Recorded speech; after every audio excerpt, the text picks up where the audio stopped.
There have been many abandoned projects in the gacha community, but none have caused quite a stir like the story of Team Idolize. Originally a large-scale passion project that was celebrated by the community, it has now become a tale of unpaid child labor, mismanagement, and the beginning of a popular gachatuber's long history of abandoning projects. Today, I will be talking about Team Idolize, a once popular Gacha Life series that vanished off the platform, and Beo, the root of the project, who, despite their large following, has been entrenched in several controversies since the beginning of their time on the platform. This video is built on first-hand accounts from people directly involved with Team Idolize, Chibimation, and Beowulf. I'll be referencing screenshots, call logs, and testimonies that a few people have shared with me. The gacha community is no stranger to misinformation, which is why I think it is important to lay out exactly what happened to Team Idolize, especially once you start to understand the full scale of this situation. Before we start, I want to acknowledge that my last video was also about Beo and the mishandlings of Chibimation, so to some it might look like I'm maliciously targeting them, but this is far from the truth. I don't want to start a harassment campaign towards Beo, but once I started researching the multiple failed projects and money flushed down the drain, I came to the conclusion that accountability must be had. Less than another $10,000 goes to a free pick subscription. So whether you see this video as an attack on Beo or an investigation, it is up to you. I'm just here to give the people a voice and inform the uninformed. So without further ado, let's begin.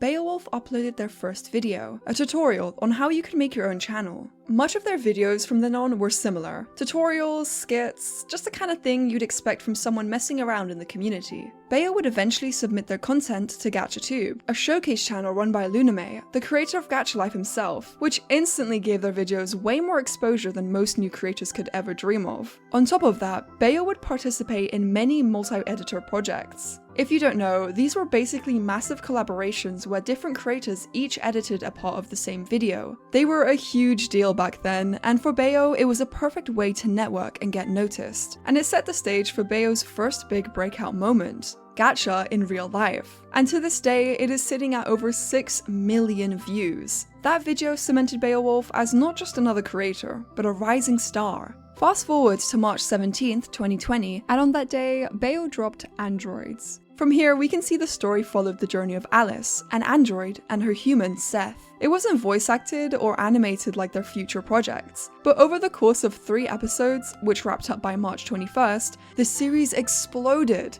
Collectively, Android pulled in 1.7 million views, with each video pulling anywhere from 300,000 to 500,000 views. This momentum made Beo look unstoppable, and with that credibility, Beo was ready to take the next big step, the creation of their own collaborative project, Team Idolize. But as we'll soon see, the bigger the dream, the harder the fall.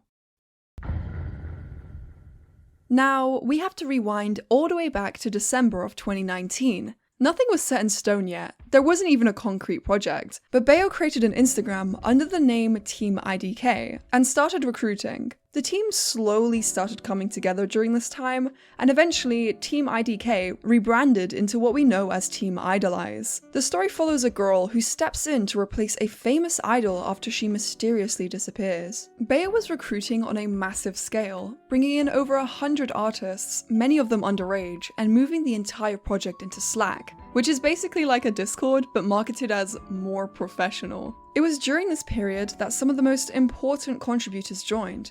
Napuif, Aiko, and Devilzzztoons. Each of them would go on to play huge roles in shaping Team Idolize. Devilzzztoons, for example, designed team mascots, an icon, created multiple assets and thumbnails, and even handled the main characters' designs for the series. Napuif entered as a writer, but quickly rose through the ranks, eventually overseeing rewrites for projects like Androids. And Aiko joined as a rigger, handling all the technical sides of animation. With a roster this stacked and hundreds of eager young talents spread across so many different areas, Idolize had everything it needed on paper to be a groundbreaking project. So after months of hard work, Idolize finally made its big debut on May 26, 2020. The premiere went live on Beo's channel, which was called Senpai Wolfie at the time, but shortly after the project's release, Beo changed the name to simply be Idolize. And within no time, the video had passed over 1 million views, becoming one of the most successful large-scale gacha collaborations in the community at the time. The animation and sheer scale of the project earned a ton of praise, especially considering how many people contributed to it. But as the attention grew, so did the criticism. The biggest issue people seemed to have was the story itself. While the visuals were impressive and the passion was undeniable, most viewers agreed that the plot felt weak and underdeveloped.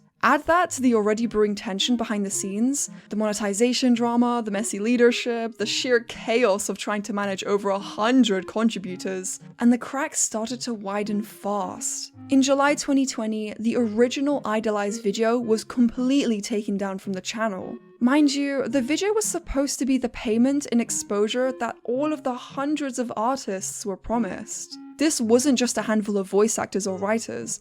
These were background artists, character designers, asset makers. Everything on screen was brought out by someone, a hopeful kid looking to make a name for themselves. While management scrambled to figure out what to do next, Beo, fresh out of an abandoned project, started pitching new ideas left and right. Allegedly, sometimes up to 5 different projects at once. And for each one, the cycle would continue. They'd collect artwork from unpaid artists, and in the end, none of these projects would ever get off the ground. Beo would get bored, move on to something else, and all of the hard work people had already put into it would go to waste.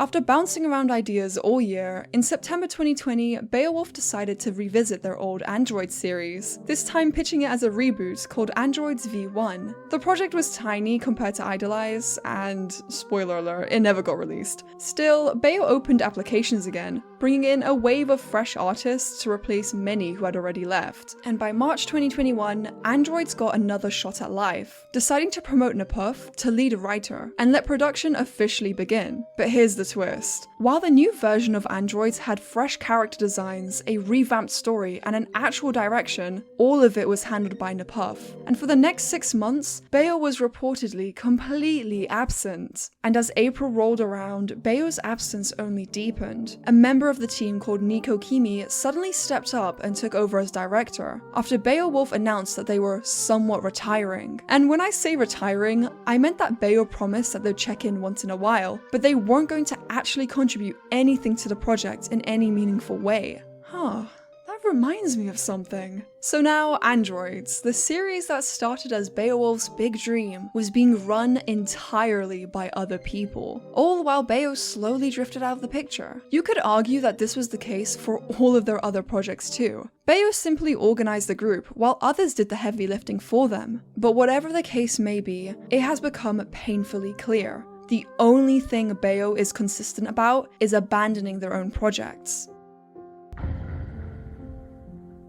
On August 3rd, a teaser for the rebranded Android series was released on the Team Idolize Instagram, generating hype and raising expectations. Fans were excited. The project looked like it might finally come together, but the unbelievable happened just 2 months later. By this point, Androids wasn't a rough concept anymore. It had full animation, detailed writing, character designs, and even complete world building. Napuif and the team had poured months of work into it, but for whatever reason, Beowulf stepped in, told Napuif that they didn't like the direction the series was heading, and decided to take the entire project back. And just like that, months of effort, creativity, and teamwork was scrapped. Androids was officially cancelled again, leaving the team demoralized and the project even more dead in the water. That wasn't the only thing Beo decided to take back. On December 1st, 2021, Beowulf reclaimed the Idolize channel, this time stating that they needed the YouTube revenue to pay for college. So now, the only remaining proof that Idolize ever existed is a single YouTube post. But the story didn't completely end there. The artists and collaborators who had been part of Team Idolize weren't ready to let it die, so they regrouped and created a new channel also called Team Idolize, this time without Beowulf's interference. So by April 2022, the project had fully transitioned into the hands of the original creators. Then, the Team Idolize's management shifted from Nico Kimi to Yua and MJ, also known as Diana, and the group was rebranded as Idolize University. The focus had completely changed. Instead of trying to produce a massive, fully animated series, the goal became educational, teaching young artists how to animate, rig, design, and create content, with the teachers being former Team Idolize members. While there wasn't any large-scale production planned, the team still produced a few multi-editor projects, and some short animated films just for fun. However, by January 2023, most of the original Team Idolize crew had drifted away, leaving the channel relatively inactive for a while. Around this time, the remaining members decided it was time for a fresh start. Napuif suggested rebranding Idolize University into Team Reverence, a move designed to fully disconnect the project from Beowulf and his chaotic legacy. Team Reverence is now fully run by Yua and Aiko, also known as Soy. The team also went through a few name changes too, rebranding from Team Reverence to Team Sanctity, but the mission stayed largely the same: teach young artists the ropes of animation, design, and rigging, while also creating side projects for fun. As of today, all of Team Sanctity's accounts are officially handed over to Napuif and Devilzzztoons. The platform now serves a completely new purpose, hosting their webcomic Star CHASMS. So that's the story of Team Idolize for those of you unaware. However, this video is far from done. To really understand what it was like being inside the project, the struggles, the drama, and the resilience of the artists who carried it forward, you need to hear it from the people who lived it. I sat down with Napuif, Devilzzztoons, and Soy to talk about their experiences, and I believe they shed even more light on Beo's management and the project as a whole. Please note, this section discusses other topics such as chibimations, another one of Beo's failed projects, as well as the internal conflict between mods and team members. Do not take this as an excuse to harass, but rather an insightful retelling of what these artists have been through. So with that out of the way, I'd like to introduce Napuif, also known as Nap. So, thank you for agreeing to this call. Would you like to introduce yourself? Yeah, my name is Libby, but my online username is Napuif or Nap, not Napuif. I hate it when people call me that. Napuif. I use she, her pronouns, and I was an asset designer and character designer, and I kind of got pushed a lot of responsibility to be a writer and project manager for Beowulf for like 3 years until they retired. I see. So, starting off strong, how did you exactly join Team Idolize? How did you hear of Beo and stuff like that? So I didn't actually know what it was at all. I was recommended by a friend who was already in Team Idolize. Her name is Dev, and she went by Devilzzztoons, and she was also an asset and character designer in the projects. So she was talking to Beo, talking about how great I am. And then Beo hit me up in the DMs and was like, "Oh my god, I want you so bad to be in this project." I'm exaggerating a little bit, but it was her recommending her to me. So that's how I heard about the project. And then they gave me a Google form to sign out to where it's you enter information, you give a portfolio and stuff like that, and then you hear back later. So I gave in all my information in the portfolio and stuff like that. And within the same day, I was added to the Slack, which is a Discord-esque kind of workspace app thing. And I started production there. Okay, so what were the ages of the people around you? Oh my god. I knew someone who was as little as 9 years old, but I want to say the average was 11 to 17 years old. And I think the oldest person we had was 18 to 19. That being Cosmic YT, I think that was the end of it, or Cosmic ET, or whatever his name was, and then some voice actors who were also 18 or something like that. But I knew that literally all of us, including Beo, were minors. I see. So, in general, would you say that the management was kind of good, bad? Because it's all run by minors. So how would you say, the management went? It was kind of chaotic. It was kind of confusing to where it's we didn't really know what we were doing half the time. And I didn't really know what was going on until I became a project leader way later. But during the Idolize era, it was sort of like everything was kind of like in the air of like kind of just sitting around and waiting to do random assignments. Like out of the blue, Bayo would just message me being like, "Hey, can you draw some stuff for like this VTuber?" And I was like, "Okay," like whatever. And it would occasionally be like pass around assignments of being like, "This is a project we're gonna work on. Everybody work on this." And then in a week, it was like, "Actually, we're not doing this anymore. We're gonna do another project. Everyone design assets for this thing now." And then in a week, it would be like, "Never mind. We're gonna do this other project. Everyone start working on this one now." So I never really knew what we were working on while like Bayo was like actually like in management before they like semi-retired and then officially retired. I see. So it seems that you've been put through like a lot of, I guess, commissions. Like people, they would ask a lot of you to do different things, and sometimes it would never end up even reaching. You like do assets that eventually wouldn't be even used. Oh yeah, I've committed several hours into making assets and none of it got released. I know some of my friends were voice actors for it, and I know that I won't mention them in case they don't want to be mentioned, but I know that some of them did like all the voice lines for the script already ready and then it not getting anywhere and then having to redo and redo and redo, and it was getting kind of exhausting. And it was just like this kind of repeated cycle of like not really like a good focus on like what we were gonna do, because after the Idolize project was canceled, I know a lot of people left to support more of like what Beowulf's like bigger projects were, because after the Idolize thing was taken down, Beowulf kind of split up into paying attention to Team Idolize, the 100 plus miners that were still working for them for exposure, and then they were doing their own little project of like Gacha Shop and Gacha Designer, but I don't think those even got released. But I just knew that like while they were saying, "Oh, I'm gonna be less active because I'm working on my own thing," I knew they were referring to Gacha Shop and Gacha Designer. So it's like there's like a graveyard of all of Bayo's projects, and Exactly. I There's was like I think over 5 unnamed projects. There was 2 that were named. One was like a Hunger Games kind of thing, and then another one was like I can't even remember. There's so many projects that like people have committed time and made assets for and just never got used or went anywhere. Yeah, I would say one of my largest concerns with this habit that Bayo has is that because everyone was a minor, a lot of work was put into things that weren't paid. And so I'm just like, the picture that I've been painted here is that loads of children, free child labor essentially, and no payment done. And I've seen your work.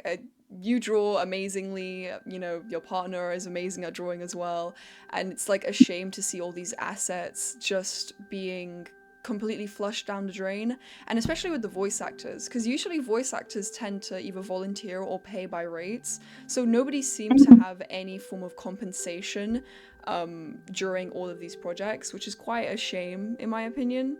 But yeah, did you get anything out of working with Bayo? Like any exposure, anything at all? Oh my God. In the span of me working with Bayo for a couple years and then being their project manager for their redesign of androids for 6 months, I have never been mentioned from their channel. And as far as we know, unless I had the screenshots and proof that I actually worked with Bayo, we could not be able to say that I actually worked with Bayo because I was not mentioned or credited anywhere.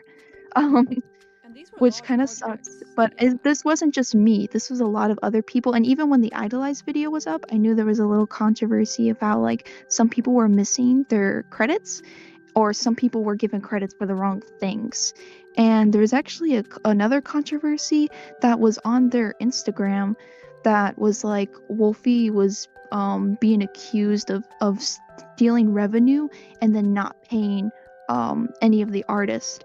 And so the Instagram responded with, Just letting you guys know, the actual Idolize video isn't monetized.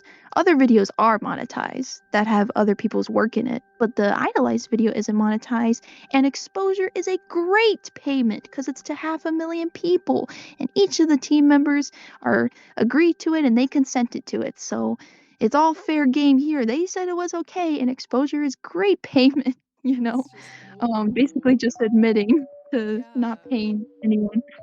I mean, this is a perfect segue to the next topic I want to talk about. But you know when Bayo took over Team Idolize's channel, so that they could use the earnings to pay for their college, how did that go down? Like, how was that allowed? Like, did people just give it up? Like, what was that situation? Oh, okay, for the actual, like, YouTube channel, there was I think 3 or 2 people that had control over it, which were, like, the higher ups. Um, and during that time, Nico Kimi, I know, was closer with Bayo than maybe the other project leaders were, because they posted in the Slack saying of how, like, Bayo was stepping down because they were quote unquote too busy, and they've already been managing Team Idolize for over a year, so they're exhausted, I suppose. And basically saying that, like, they consented and sort of gave up the channel for Beowulf to take back, because Beowulf was saying, well, this is my channel anyways. Like, most of the content on here is mine. These ideas were mine, so I have every right to take this channel back, which, I mean, I do understand. They are right in a sense to where it's like all the videos beforehand to actually, make them get to 300K subscribers when they made the Idolize video was by them, was by their own efforts. So there wasn't really any pushback, because since a lot of us were minors, we were all just kind of like, well, I don't want to seem like an asshole, so yeah, that seems fair. Like, that is technically your channel. So I think a lot of us were just pushovers, because if we weren't already accepting payment, then why would we do any pushback when they basically take back the channel and take down the video and say that they're going to keep all the money for their college? Yeah, because in one way, I wouldn't say sympathize, but I do understand where Bayo is coming from, saying, oh, this is technically my channel, I started this. But I would say my issues with this situation is more of the fact that Bayo, the project Team Idolize wasn't just Bayo's. In fact, it was basically a community project. So the way they Oh acted my and gosh. the way they treated the people who were part of this project was extremely irresponsible. I think disgusting, to be honest, because this is people's work. And do you know why Bayo took down Team Idolize, that video? Do you have any idea why? I remember I asked Nico about it. I was like, okay, that's fine, take back the channel, but why take down the video? Because so many people worked on it for months, and it's like, that was our payment. That was our payment, the exposure and stuff like that. And from apparently what I heard is that, quote unquote, Beowulf did not want to be associated with Idolize anymore, which sounds really harsh, and I want to believe that's not true, but that is what I've heard, is that apparently Beowulf did not want to be associated with Idolize, so they took down, like, the majority or all posts relating to Idolize on their main channel once our, like, new channel was made. That's what I'm confused about as well, because, I mean, Bayo has abandoned Gacha Shop or Gacha Designer and Chibimation, but you don't see Bayo taking down all those videos and just completely going, oh yeah, no, I'm not involved in this anymore.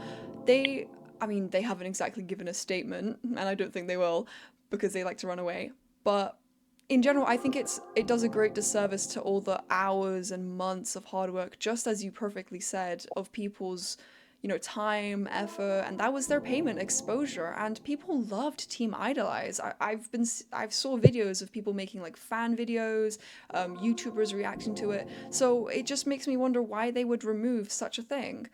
Um, Well, I will say that it was very effective into making everyone forget about Idolize, because I remember when Chibimation came out, only a few people were like, but what about how Beowulf treated Team Idolize? Like, is everyone just gonna forget that? And Beowulf was like, Yep. And they And like did, all yeah. the connections to them were gone. Hmm. So it was very effective in sort of not tainting their credibility of like how they could manage a big project, because if anyone was familiar with Team Idolize and didn't have like a good impression of it, they would have already like had the idea that this person cannot handle a large project like Chibimation. But if that's all like kind of gone and the picture is painted to where, oh, well, the team actually decided to do their own path and they've separated from me, rather than the idea that I disconnected from them myself, me being Bayo, it gives off a different impression of this is more Team Idolize's fault rather than this is Beowulf's fault, which I think helps a lot with maintaining this credibility that they can handle large products. I mean, not large projects, large projects. Um, so I think it's just kind of a manipulation of the narrative, because I've seen a lot of comments to where when people discuss the downfall of Team Idolize, they often blame Team Idolize as if Team Idolize was the one who chose to disconnect from Beowulf. I mean, that was true like 5 years later when we were looking back at the channel and we were like, you know what? We're not getting any exposure from them. Let's just disconnect ourselves and try to do our own thing. But in the very beginning, when we had to make our own channel, we did not want to leave, the Beowulf channel or leave Beowulf's management. Beowulf did that all themselves to where they disconnected themselves from Idolize. Yeah, I definitely, because that's exactly what happened later down the line of Chibimation. Because people didn't remember the disaster that was Team Idolize because of Bayo, they believed that Bayo could run another project and another project, and that's why I think it's so vital that this video comes out, because people need to be held accountable when they've messed up, so that they don't mess up even more. Because it went from Team Idolize to all of a sudden $10,000 is gone. You know what I mean? That's how it can progressively get worse and worse and worse if people don't get checked. And Bayo was the And one. here's what Sorry. Bayo Oh, was in no, you go charge. first. Thank you. Bayo was in charge of those funds.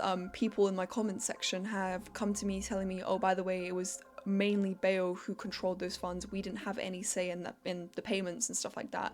So Bayo cannot handle money, cannot handle projects, and I'm just hoping once this situation comes out, this video comes out, people will truly understand and kind of hold Bayo accountable so that this doesn't ever happen again.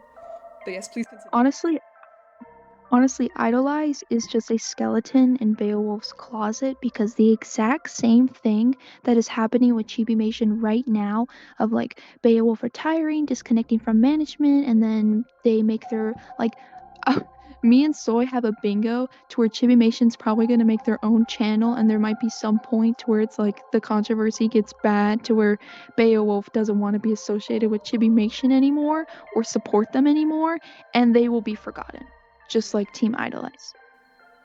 I mean, you can't teach an old dog some new tricks. I mean, I definitely see that happening, definitely. It's just everything that's happened is so eerily familiar with Chibimation. Where have I seen this before? But I want to take things away from Team Idolize for a moment and talk more about Bayo as a person. I'm aware that you have had some, like, I suppose, unique experiences with like the mod team and stuff like that. Would you like to share any like thing that stood out in particular about Bayo or the mod team, like any stories you have to share? Because so far you've Oh, been very insightful about, what it was like on the team. I don't have any I don't have any evidence for this, because this was all during Slack, and Slack worked in a way to where anything that was over 90 days old would basically be archived and wouldn't be accessible to anyone. Unless the project leader, like the one who actually made the workspace, bought like $4 towards the workspace to keep all the messages, they would basically be deleted. So most of this stuff is gone. And then I know for Discord, those messages of like our old server, I know that those are gone. So this is purely just my experience with no evidence or anything like that. But with Beowulf, like talking to them in like one on one, overall, they kind of just seemed a little condescending. Like, they didn't seem very passionate about anything that we were working on, and they kind of just, like, avoided responsibility with dumping a lot on whoever they were talking to. For example, if they had something really ambitious in mind, then they would go to a person and say, "All right, here's my ambitious idea. You take care of it now." Like with androids, when they were coming to me about how like their old Android series, they wanted to redo it and stuff like that, and I decided to go in with a pitch, they were basically like, this looks great. Like, why don't you like try to redo all of Androids? Oh Just my like kind of god. like 0 to 100 real quick. And I know that Devilzzztoons, she used to make she made a bunch of thumbnails, and she made the project, I mean not the project, she made the profile picture for the YouTube channel, and she also made the banner for the YouTube channel. So she had a very distinct style, and she was quite popular during the 2020 Gacha era, to where she had this really cute, simple, like chibi style, and she made a lot of profile pictures for like YouTubers and stuff like that. So she had a presence to where like she kind of like mixed Amphibia and Star vs. the Forces of Evil in her artwork. Yeah, And I Rosie really has a adored profile that. picture. Yeah. Yeah, I really adored that. So what I decided to do was reach out to her, and we started to be friends. And as friends do, we copy each other's styles. So basically, when Devilzzztoons left and I came on and Beowulf saw my artwork, I was kind of treated like a replacement. um, and times that I would make artwork, um, kind of were met with comments of like, "This is great, but can it be more like Devilzzztoons' artwork?" So I felt like kind of shitty about my artwork. I felt like I wasn't good enough. I felt kind of expendable, and I didn't really know how to defend myself, so I just wrote it off as, I'm just not good enough for Bayo. I'm just not good enough to be at the same level as Devilzzztoons. So I had a lot of internal struggles with my own artwork during this time, because I felt like I always had to reach a certain expectation in order to be worthy of the Beowulf channel or Team Idolize, I which see. none of it even mattered in the end, because none of my artwork is public that I worked for Bayo or Team Idolize. I see. Um, Speaking of that, though, it seems like you've taken a lot of roles in these projects and you've done a lot of labor. And I can't help but wonder, what was Bayo's role? Like, I mean, looking past the fact that it's Bayo's channel and, Bayo is supposed to be the leader, did you see Bayo actively participate in contributing to like, to the project? Or was that usually just pushed off to other people, like the free child labor thing and, people who were volunteers? Did they tend to I'm do the vast majority of the work, would you say? gonna be so honest, this sounds so harsh, but I'm gonna be real. Before Beowulf somewhat retired, I don't think I ever saw them working on anything. This might have been a phase to where they were taking a break, or they were stepping back and working on Gacha Shopping, Gacha Designer, or whatever their other private projects were that eventually turned into Chibimation. But the time that I came, which was around 2021, like mid 2021, so summertime. At this point, the Idolize video was taken down, and they were thinking of where else to go. Like, in the androids, first rewrite was in progress. I never actually saw Bayo doing anything yet. I mean, I knew that they wrote some of the script for the old, um, like the first androids rewrite, and that they designed, of course, the characters because they're based on her old Gotcha mini movie androids. But once I was around, for the next like 6 months, I never really even talked to her, because it was usually her just giving me assignments and True. not really working with her. And I never really saw her artwork. So it was more of like the project leaders trying to create some kind of content for Bayo to post. I see. I see. Also, I do think Bayo uses he, him, so just to put that out there. Oh, I'm so sorry. That's I'm so okay. sorry if I It's keep okay. using Don't the worry wrong about it. pronouns. Yeah, don't worry about it. It happens to the best of us.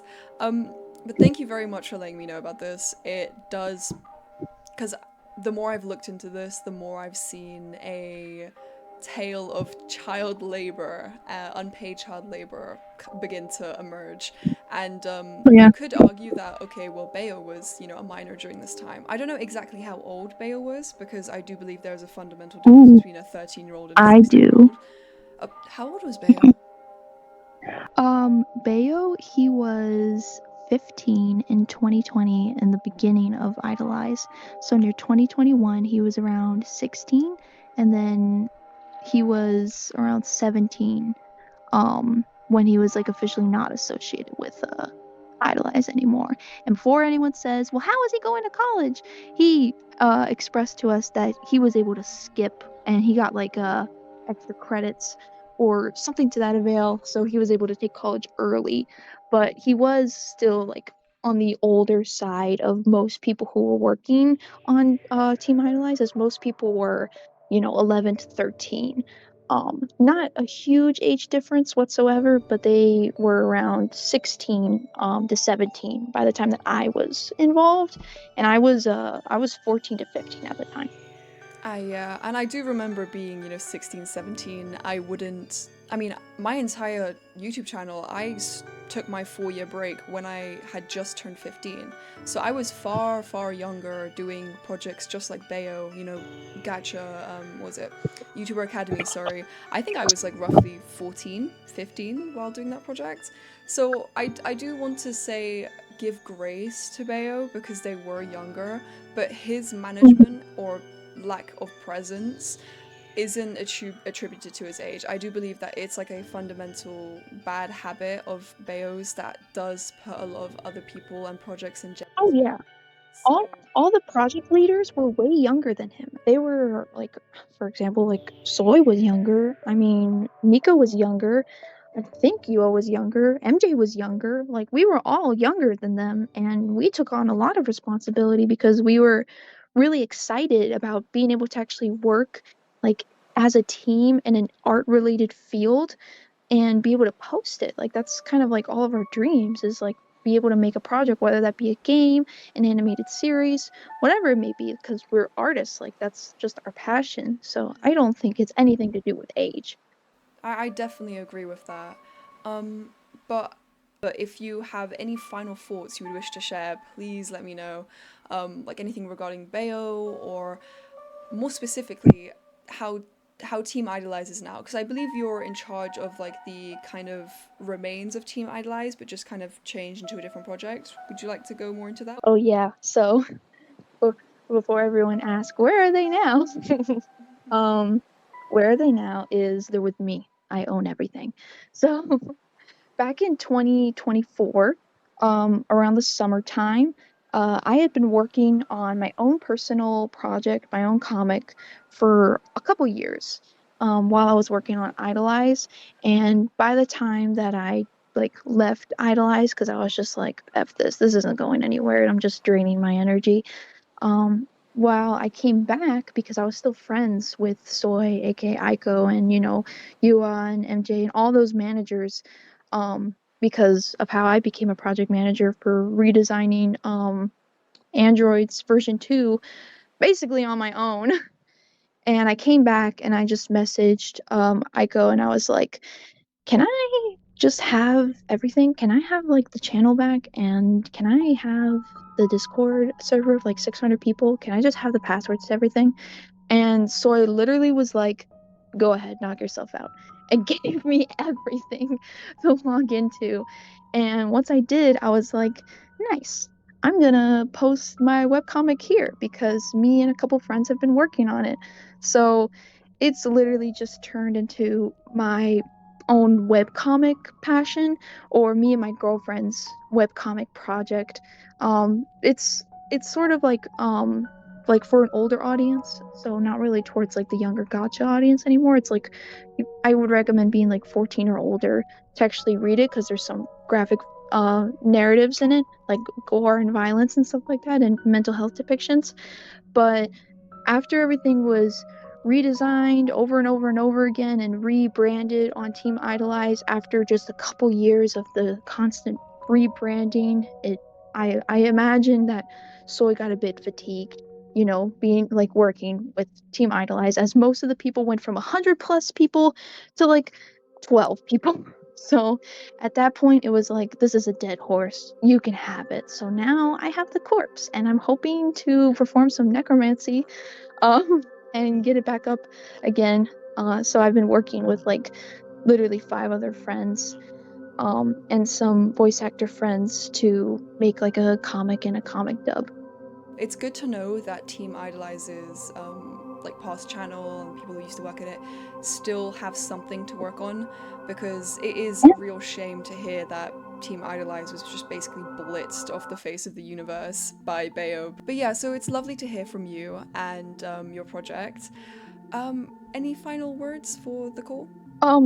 Did you already talk to Soy about the like different rebrand like phases that we went through, from Team Idolize to Team Reverence to Team Sanctity? Not too deeply. If you'd like to go into that, yeah, Don't you can go into Yeah, that. don't worry. Um, the only reason why I want to contribute my own word is because the for the longest time, Team Idolize was called Team Idolize to link to Bayo, because they thought, well, we all came from Team Idolize anyway, and it is something to be called Team Idolize for those who remember us. But I had taken a pause for like a year, but when I came back and I was like, y'all are still calling yourselves Team Idolize despite Bayo only giving you guys one community post about you? Like, we gotta change this up. Like, you guys gotta be independent from Bayo. Like, we shouldn't be associated with him anymore because he did us dirty. So it was my idea to go back into the server, into the manager chat, because I still had the role, surprisingly, and I was like, what if we changed our name to something like really cool, and like what if we had a new mascot, and instead of a white puppy, it was a black cat. Real creative, I know. Basically saying like we're entering our new phase, without Beowulf.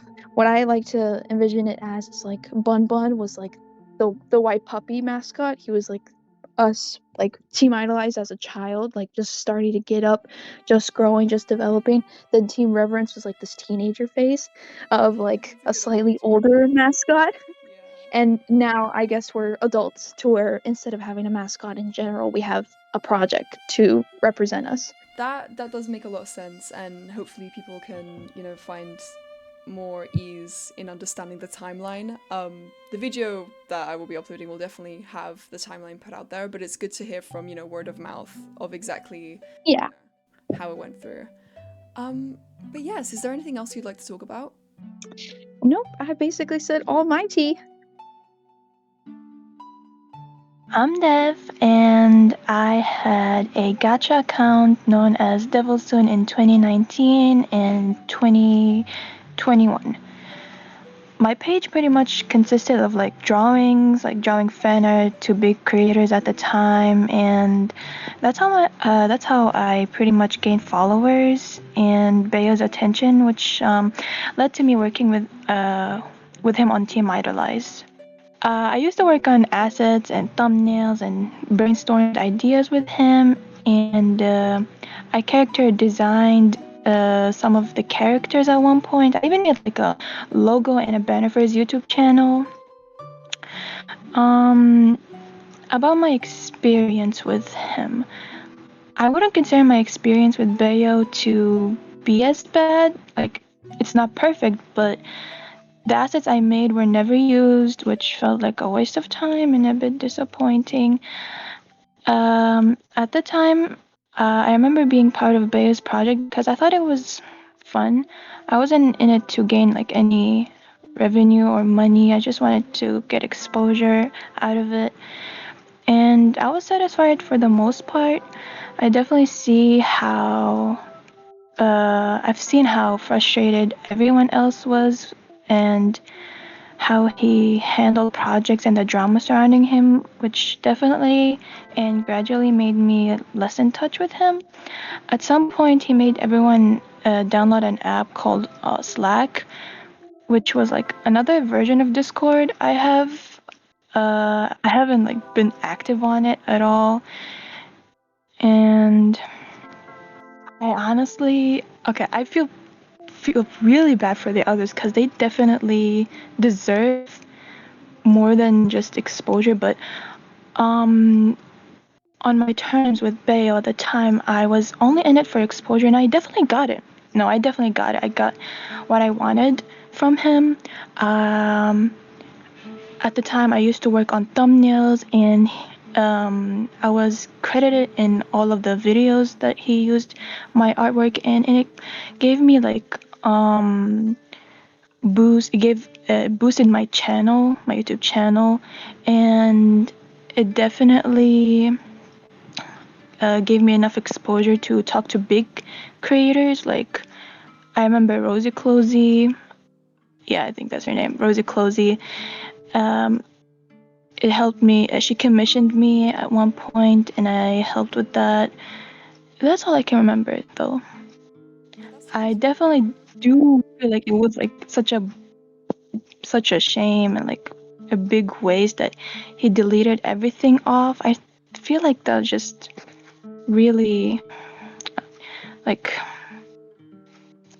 everyone else deserved something out of it, but for me, I don't feel too upset. I see. Thank you for being honest about this, because of course, you know, the purpose of this video isn't just to dunk on Bayo. It's mostly supposed to bring light to the situation, and it's very, very nice Yeah. to hear that, you know, you got the exposure you wanted. You know, you got the, you know, commissions Yeah. from people like Rosie Closey. I believe her profile picture, you drew that. Yeah. Oh, yeah. Oh, yeah. I definitely drew profile pictures and her YouTube icons, and a banner as well, That's really like great. of the mascot. Wow, I'm really Yeah. happy to hear that.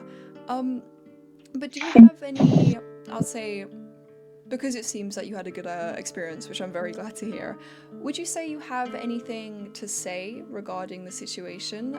Like any well wishes, maybe, or just perhaps wondering certain things? Like, is there anything you'd like to share? Oh, I have like some uh some other stuff I do want to share, like in like a little bit more recently. It's nothing bad, but I do want to share in late 2023, I think, or in early 2024. I found Bayo's channel again, and I joined his Discord server. At the time, again, my intention was just to basically have fun and see what's up. And I was kind of like oblivious to the drama surrounding Chibimation. I say Chibimation because, of course, he's like a manager at the time, and I didn't know, but I only entered the other server, which was like called Bayo's Tavern. But anyways, yeah, and oh yeah, at the time I would draw like fan art of his persona. Like before he transitioned, I would draw like tons of fan art for him on the art channel. And aside from fan art, I helped create lore for his persona and made a character sheet for him, which he made like a whole separate channel just to upload that and the lore we both brainstormed. I also made this fan art, which turned into his server banner for quite a bit. Let me send it to you real quick. My experience with him at the time was alright for the most part. I remember him being super inactive and taking constant breaks. He would rarely tell me about what's going on in his life. Like at the time I had no idea he was a wheelchair user or that his family were transphobic. So I was kind of shocked after like a year to see him come out. But anyways, I eventually left the server and stopped talking to Bayo altogether when my girlfriend Napuif told me about her experience with him, and I just stopped. I see. And one last thing I did wanna conclude about my experience with Bayo, even though I do consider it like it wasn't that as bad, I think his treatment towards others who had like the short end of the stick was really unfair. And as a creator working on a comic, like working on a comic project with my girlfriend, I can understand that managing a team can be difficult and at times stressful. My team isn't at all as big as his, but I just want to point out that's where my sympathy ends, because my takeaway, like the takeaway from telling my story, isn't to say that, see, I knew Bayo wasn't all that bad or something like that, because there are tons of videos and people complaining about Bayo and his team, and rightfully so. And I'm sure there will be more will be shared. But I just wanted to give some insight that Bayo wasn't an ideal manager to begin with. My experience with him shouldn't be the standard of how a person with leadership should have handled things. Like, while yes, he wasn't horrible to me, he wasn't that bad, but in my eyes, I think he shouldn't have been given any charge in the first place with how careless he managed things. Yes, that is. I couldn't have said it better myself. It's good to have different perspectives on the situation. Yeah, it just makes more realistic sense. That not everyone's going to be completely evil. We're not painting Bayo out as this like villain, if you know what I mean. So thank you very much for Yeah. sharing your experience. You're welcome. Yeah, and I'm sure in the in the comments of this video, there will be more people talking about Bayo and their situations with him, because I remember someone mentioning briefly that he was homophobic before he came out as gay, so, and even had an SMP at one point, which I had no idea he had an What? SMP. Yeah, it's just good to have like a multifaceted level of, understanding of the situation. Thank you very much. Is there anything else you'd like to say? I think that's pretty much it. I hope everyone else's gets their experience out there, because they do deserve to be heard. Like, this my experience, I don't want it to downplay others. Like the bad seriously outweighs the good in this situation, and I think everybody in the gacha community has grown and they can definitely use critical thinking, but I just wanna point that out because I just don't want that to happen at all. Don't want to give it a chance. Yeah, Bayo's not a good manager, not a good, like, everything that's coming out and has came out, like, it just shows that he's pretty much bad with handling drama or situations, and with people as well. And I think everybody deserves to have their voices heard about it.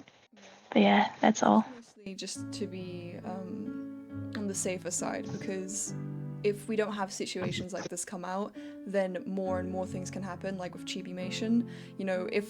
If people were aware of Bayo's behavior, with Team Idolize, I doubt that they would have allowed Chibimation to go so far into like $10,000, donated, all that kind of stuff.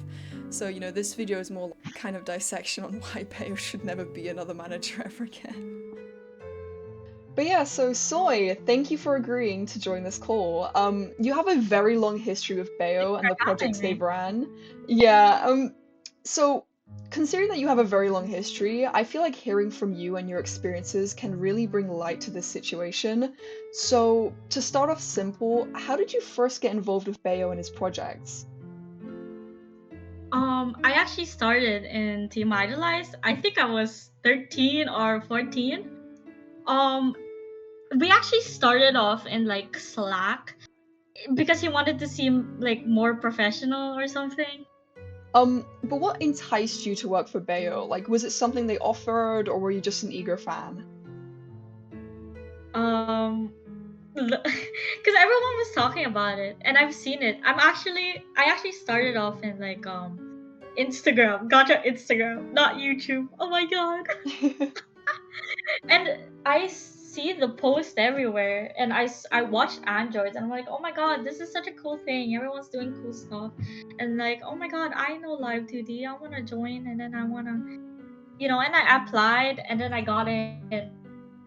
But honestly, the training's so bad because you had to get trained, and it was like a month-long process, and we didn't even do anything. Like the team did nothing. Like, yeah, we went to. Oh my god, talking about trading is making me crash out. That's the worst. Dude, so many minors had to go through that. It was like military boot camp. So what I'm getting is that like the management wasn't exactly great. Was the team management good by any, stretch of the imagination? The only thing that was good is we had our documents in order, and that's it. What were the ages of people in the team? Because you mentioned training, and in my head I'm thinking like a 15-year-old training an 11-year-old, like that kind of situation. What was the training and like age of everyone there? We didn't have a lot of minor. Everyone was minor, but we didn't have a lot of 13 below. Or I just don't know them. But I still have contact with this person. That's how I know. And I guess because I found out later that I was the same age as a lot of people. Like Yua, for example, we're actually the same age, and she they were my manager Hmm. for they were the training manager. Even Ty, Ty who used to be like who used to had ownership of Gacha shop when he was passing it around because he was busy. You've been very vocal about Bayo and his team's behavior in your YouTube videos. It really paints a picture of like cattiness that was kind of going on behind the scenes. When did you first start to notice that things weren't right? Like a lot of people wanted me to be more mean about it, but I'm like, oh no. Because I know him, if you don't word it like sugary enough, like, oh yeah, I think you're right, but like I think this is a problem, but whatever you want to do or something like that, he will fight you, bro. You're gonna get on his bad list. And I noticed, like, oh, like it's been 4 years, and then I was kind of reading messages because I don't know if they knew this, but I did research. I researched everything. I consulted other people. I'm pretty sure they think I made the whole script. So when they talk about like me not knowing anything, they're also talking about like five different people Okay, that so didn't know what they were talking about. so from what I'm getting, you went through Team Idolize and a bit of Chibimation, and then you realized just kind of how like Not messed up it was. Sublimation. Not Chibimation, okay, so Team I was Idolize. Demoralized and Gotcha Shop. Okay, and then you kind of realized that Bayo would either like take things personally or something like that. Did you ever feel silenced by Bayo? Like what was Bayo's behavior that made you realize, oh, I'm going to start documenting this? Like I was also, yeah, it's in my videos. I put every screenshot there so anybody can make their own opinions. But I've also noticed that they've been taking like comment section from my videos and think that I wrote them. Like no, like people can make their own opinions when they watch my videos. It's just overwhelming what you guys are doing. And I do read the comments. They're kind of funny. I Mm. saw some comment like, "Why is the mod crashing out on you?" And I was like, "Exactly." Y- Yeah, I've noticed from your videos that there was a lot of aggression and I would say it's quite unprofessional of them in response to criticism. So I was just wondering, did you see any favoritism between the directors or anyone closest to Bayo, like anyone challenging Bayo? Did you see any like favoritism? Favoritism, definitely for every director. For the directors, they were. If you saw, others did comment on your video that they were 13 when this happened, and it's been 4 years, as you can see from their 4-year anniversary. So now they're 17, and like a 13-year-old getting like glazed so bad. Like they have I've been talking to like other members, and they have noticed that they're a little bit egotistical, and saw in chats on how they attack my character. Like when I didn't attack theirs, I said that in my video too.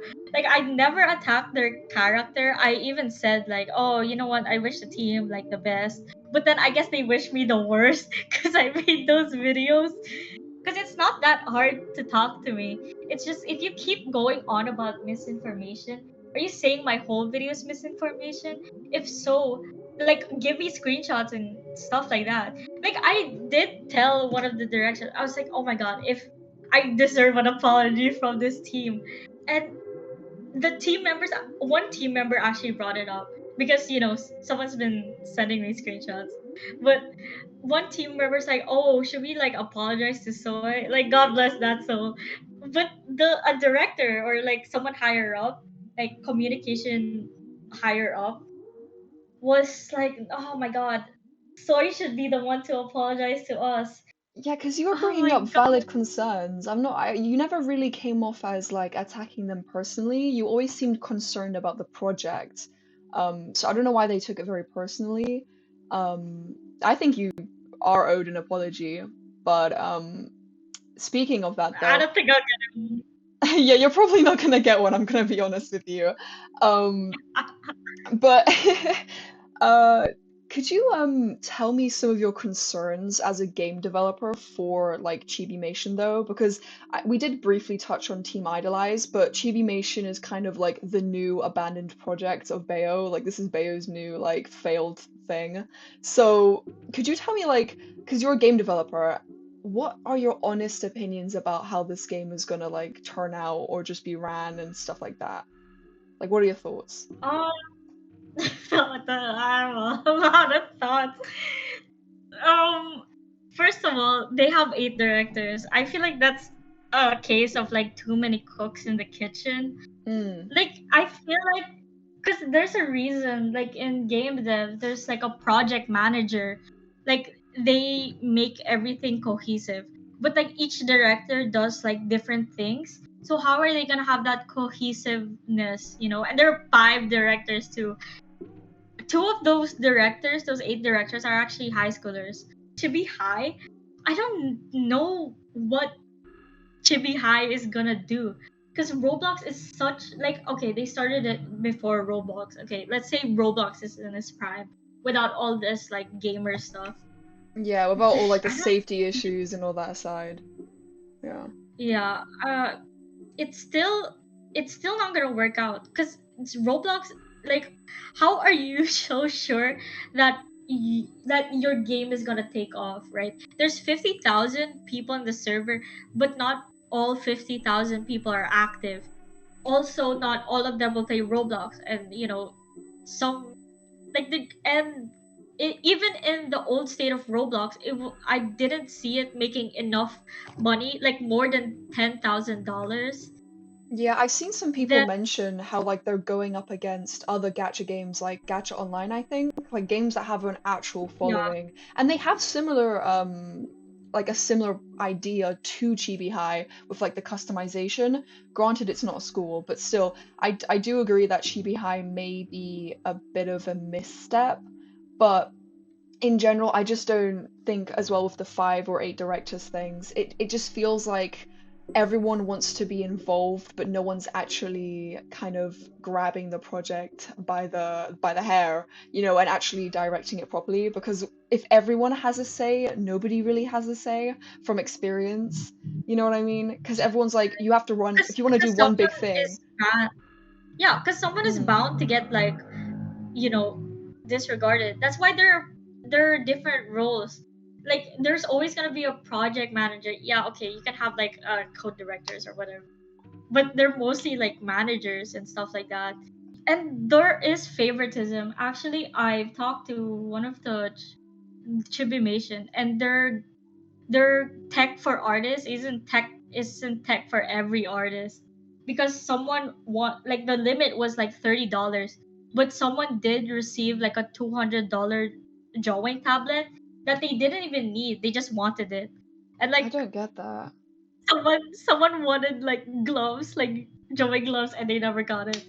I don't want to say who they are, but like, oh my god, please get your gloves. Yeah, I mentioned before We in should my probably cut other it. video. Yeah, in my like other video, I mentioned how irresponsible it was to be providing like I just items to people in the project in general. Like you don't even have people's wage, but you get to pick and choose who gets a tablet, who gets a phone, who gets some gloves, because it leads into favoritism. That's basically what you mentioned. Someone didn't get gloves, but someone else got a whole bloody tablet, which is very expensive.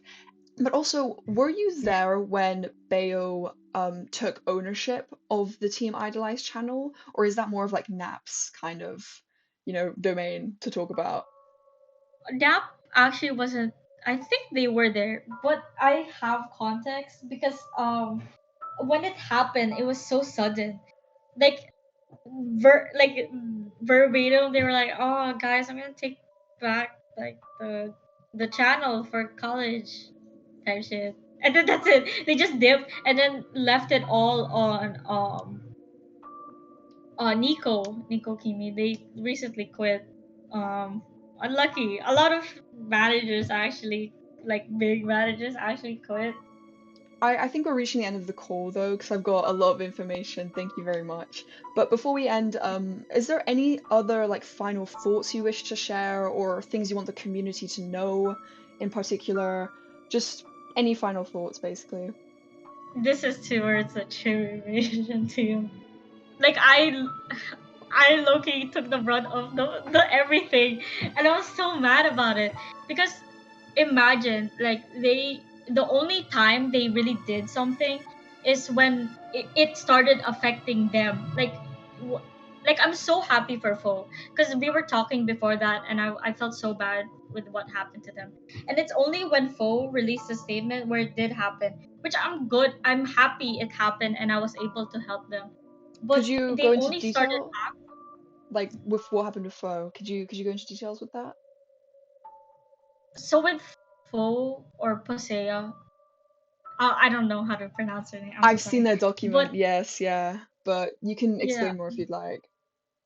actually, they initially DM'd me on the very first video or first or second, and they talked about like their experience, but they were kind of didn't want to come out because Bayo has a big audience, and like I was just happy they told me, and I did add like a small segment of theirs, only what they allowed me to show, of course. So I did add that in the segment. And when they did come out with a statement, I think that's when like the whole intervention happened, which is good. I do understand what you're trying to say. It's quite unfair how I've noticed that you've taken basically all of the brunt of the criticism, because I feel like you were one of the first people to start talking at, maybe not the first, but you were one of the first few people who have started talking out, like talking about like Chibimation, Bayo, Team Idolize, stuff like that. So it seems like they kind of put all that anger towards you, but then only after more people came out, that's when they finally started to look inwards and realize, oh, this team is ran poorly. Oh, maybe we should change things. And it's really funny because your videos only came out like, what, this year? Am I wrong, or would you say this year? Yeah, yeah. This year, this So year. so it's been like a good solid 3 to 2 or even however many years passed, and only after you started speaking out did they realize, oh, there's been severe mismanagement in this team. I just think that's very, it's nice that they're looking inwards and there was an intervention, but it does bring questions towards how favoritism could have shielded Bayo, and having a large subscriber count could have shielded Bayo in the sense that like, oh, people don't want to speak out against their, favorite YouTuber or their biggest, or like a big YouTuber, like the case of Posea. So thank you very much for telling me this, because it does paint a picture of exactly why certain things have gone on when it really shouldn't have. I only really brought up Idolize because he brought up Idolize, and I don't know why the team is blaming it on me. Like if you think about it, this team saw me get blackmailed, and they didn't even do anything. Okay, guys, can we put our priorities in order? Because that was the most messed up thing I've ever seen. Me when I defend blackmail. Sorry, could you like tell me more about the blackmail situation? Oh yeah. Um. I got a DM like because actually one of the old mods, actually, you know what, I'm just gonna say their name. It's still an old customs and coffee staff. They were actually the owner for a bit. um Before you get into it though, could you explain briefly what Customs and Coffee was, just so like a wider audience could understand? yeah, so customs and coffee actually started off as Gacha World, and Gacha World wasn't owned by me. Like, you'll see in the Tribulation screenshots, they're gonna say it I owned it and it was my fault. But I didn't even own it. I didn't own the server. I didn't even have full of files. I just was there. The only reason why I in quote unquote inherited this is because I was doing everything. Like did I did mention to Chido, I was like, yo, can you just like transfer everything to me? Because there are a lot of stuff in the server that I wanted to fix. And there's like 10k people in there. So technically I'm in the same position as these directors. So out of everyone, they should understand how I felt. But it's different because Finox stole the money. We had a little bit of funding and he stole the money. Like, okay, thing is I paid everyone. Like you're gonna see in the screenshot.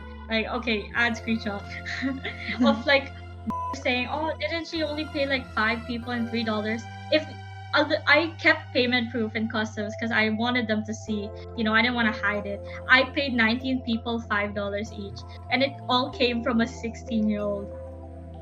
A 16-year-old, guys. Yeah, you like a actively 16-year-old. tried, yeah. You tried to keep it afloat, yeah.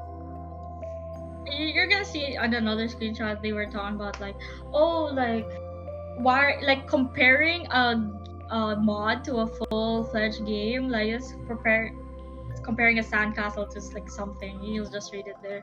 And my question to you is, I never brought it up. You're the one who brought up customs and coffee. Like, you can see, like, you guys can watch my video. Oh my god, self-promotion. No. I'll Okay. screenshot, boom. The editor. So like they brought it up first. They're the ones who did a background check on me.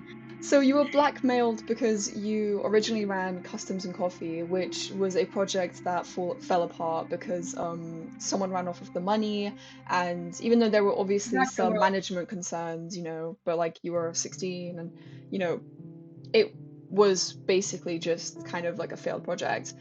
If I'm wrong on that, you can correct me. But how did the blackmail come in? Did they did a background check on you, and did they mention how like you couldn't speak upon the game like Chibimations because of Customs and Coffee? Is that the type of like blackmail we're talking about?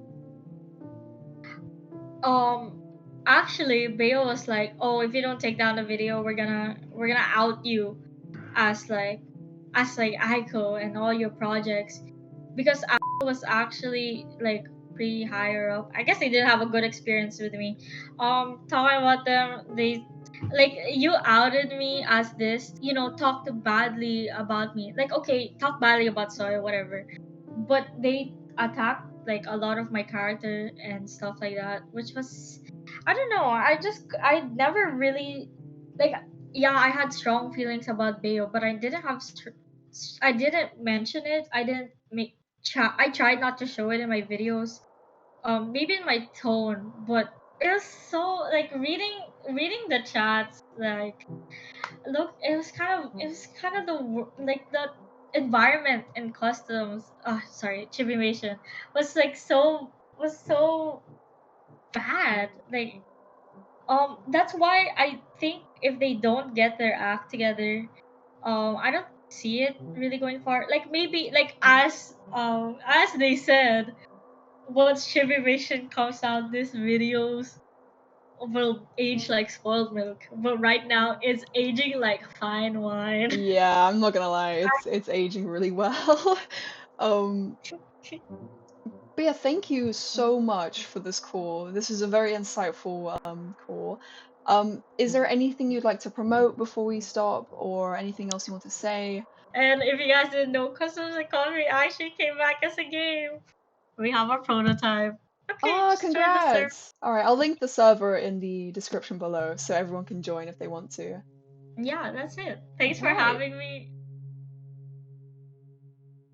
Hearing from Napuif, Devilzzztoons, and Soy really puts everything into perspective. When you zoom out, Team Idolize isn't just about Beowulf's ambition or mismanagement. It's about the people who came together, created something incredible, and then had to deal with the fallout when leadership fell apart. Beo may have started the project, but it was the artists who gave it heart. And in the end, it was the artists who kept it alive. And just to be clear again, this video isn't about harassing Beowulf. don't send them any hate. Instead, take this story as a warning. Beo has a long history of starting projects, abandoning them, and wasting the efforts of the people who trusted them. We've seen it with Idolize, and we've seen it again with Chibimation, where actual money was taken and nothing came of it. That's why it's important to not keep giving them a platform, because every time the pattern repeats. But the real takeaway of this video isn't Beo, it is the artists. It is the people who picked up the pieces, rebranded, and kept going even when the odds were against them. And today, that legacy continues in new forms, like CHASMS, the webcomic created by Napuif and Devilzzztoons. If you want to support true creativity in this community, that is where you should be looking. At the end of the day, I don't want Team Idolize to be remembered as Beowulf's failed dream, but as proof that when creators support each other, the art will always survive. Thank you for watching.